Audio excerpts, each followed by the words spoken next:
If you ever sat across from a senior leader and defaulted to awkward small talk or panicked over what to say, you're not alone. But here's the thing. These conversations can be game changers for your career if you approach them right.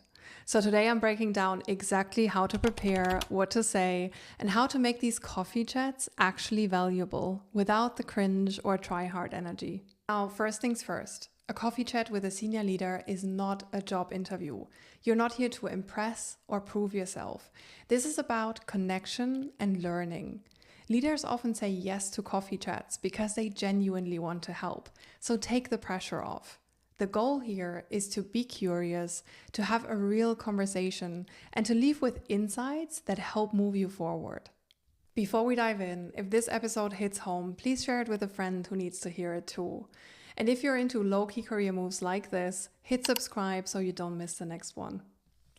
A great coffee chat with a senior leader actually starts with a little bit of preparation. Going in unprepared is the fastest way to make it awkward. So you want to take a couple of minutes to set an intention, to find out about the person you're going to meet, and to write down a couple of questions to kickstart the conversation. Now, going back to the intention, here's something that you could ask yourself. What do I actually want to get out of this conversation? Is it career advice? Is it industry insights? Is it perspective on leadership? Having a clear focus can really help guide your questions. The second thing you want to do is do a little bit of homework. Find out about the person that you're going to meet with. Check their LinkedIn, recent projects, or talks they have given.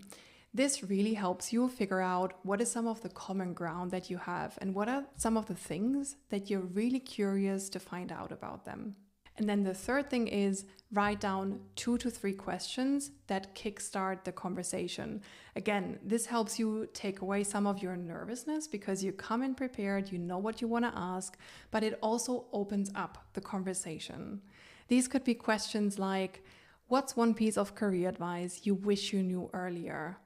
How did you navigate a specific challenge in your career? Or what skills do you think are underrated but essential in this industry?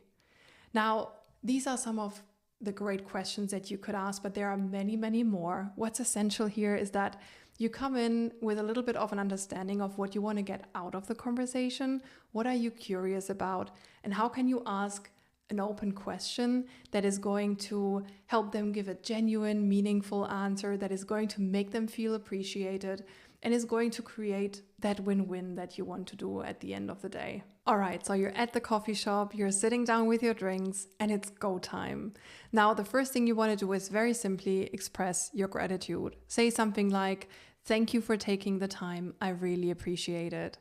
And then you want to give them some context as to where you are in your career right now and what you want to get out of the conversation without sharing your entire career story.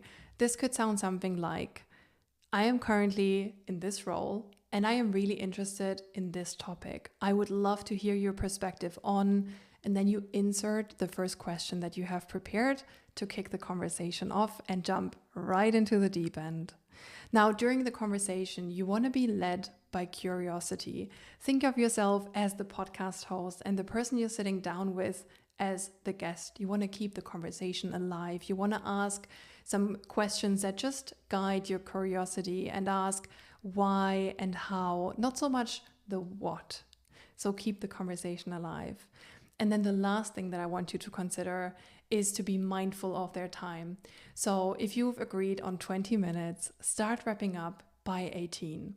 This could sound something like, I want to be mindful of your time. So before we wrap, I would love to ask, and then ask your final question, wrap up the conversation, show that you're considerate and really appreciative of their time. Now, remember, relationships are built over time. It is not just the one coffee chat. You could keep the connection alive by sending a quick thank you note and say, "Hi, I really appreciate you taking the time today. I loved hearing about the specific topic you covered. It was super insightful. Thanks again, and I'll keep you posted on how things go." This could be a very simple way to say thank you again and then keeping the connection alive. You could also send them little messages whenever you think about them without making it awkward. Say, I found this article or listened to this podcast episode. It was super insightful, reminded me what we talked about, would love to do it again sometime, that type of thing. This way, it stays meaningful, it stays genuine, and it also builds a real relationship, not just a one-off coffee chat. Let's do a quick recap. You want to set an intention, prepare your questions, show up curious, not performative, and then follow up afterwards. If you do this right, these coffee chats are not just meetings, they become real stepping stones in your career. Now, if this helped you, comment your biggest takeaway and don't forget to like and subscribe for more quiet power moves. See you in the next one.